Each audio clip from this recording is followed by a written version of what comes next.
have always wanted to do this. I wonder what happens when you do this. Oh, baby. I feel the power. What about this? Or this? Or this?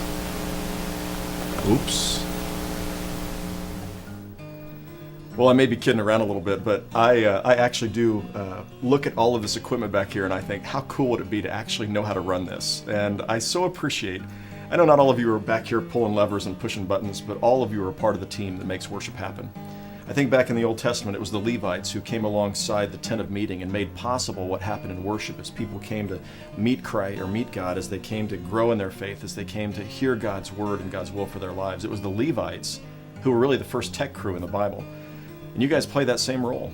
You know, and I realize you're not in the limelight. You know, I'm out there standing in front of people, and our other pastors are, and the musicians are, and you're back here behind the scenes. You're getting no credit for what you do, except from God.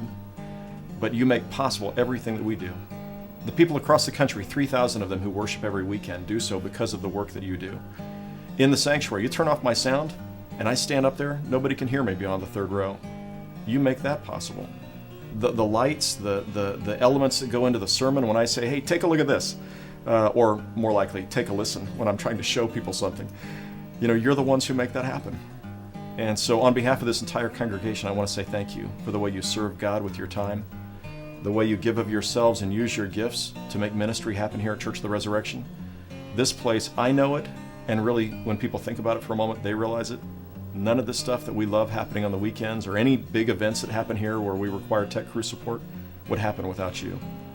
And so on behalf of the congregation and really from my own heart, I want to say thank you so much for serving the Lord and for using your gifts to make ministry happen here. So I think Frank's still not around. I might try pushing a few more buttons and see what happens. And I always wonder, what does this one do? Or this one?